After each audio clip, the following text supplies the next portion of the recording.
Penyakit paru obstruktif kronik dahulu disebut dengan penyakit paru obstruktif menahun.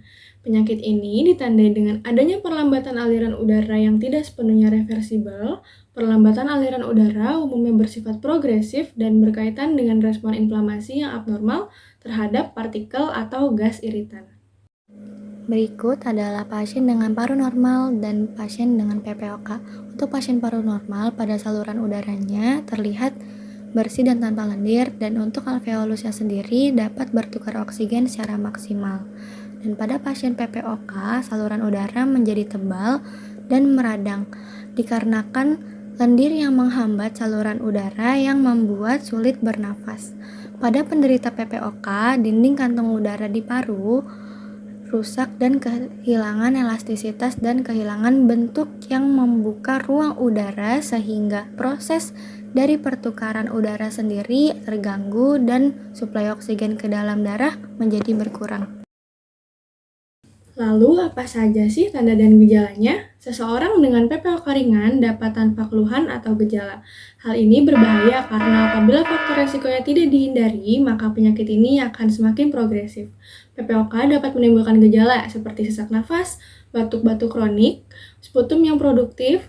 Pada PPOK ekserbasi akut terdapat gejala yang bertambah parah seperti bertambahnya sesak nafas, kadang-kadang disertai mengi, bertambahnya batuk disertai meningkatnya sputum menjadi lebih purulen dan berubah warna.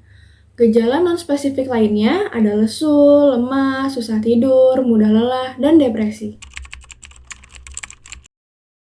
Pertama ada kebiasaan merokok. Merupakan satu-satunya penyebab kausal yang terpenting jauh lebih penting dari faktor penyebab lainnya. Dalam pencatatan riwayat merokok, perlu diperhatikan tentang riwayat merokok, perokok aktif, perokok pasif, bekas perokok. Bila merupakan bekas perokok, harus dinilai derajat berat merokok dengan menggunakan IB, yaitu perkalian jumlah rata-rata batang rokok yang dihisap sehari dikalikan dengan lama merokok dalam tahun. Ringan 0-200, sedang 200-600, berat lebih dari 600. Kedua, ada riwayat terpajan polusi udara di lingkungan dan tempat kerja. Yang ketiga ada hiperaktivitas bronkus. Yang keempat ada riwayat infeksi saluran napas bawah berulang. Yang kelima ada defisiensi antistip alfa-1. Umumnya jarang terdapat di Indonesia. Selanjutnya, pemeriksaan apa yang harus dilakukan untuk menunjang diagnosis PPOK? Yang pertama ada spirometri, adalah pemeriksaan yang dilakukan untuk mengukur secara objektif fungsi paru pada pasien dengan alat indikasi medis.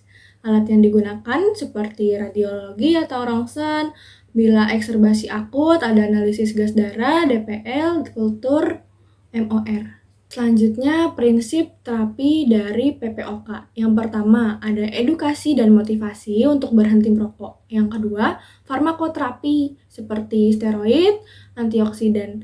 Yang ketiga, ada terapi non-farmakologi seperti rehabilitas, terapi oksigen jangka panjang pada PPOK stadium 3, dan nutrisi, serta pembedahan pada PPOK berat.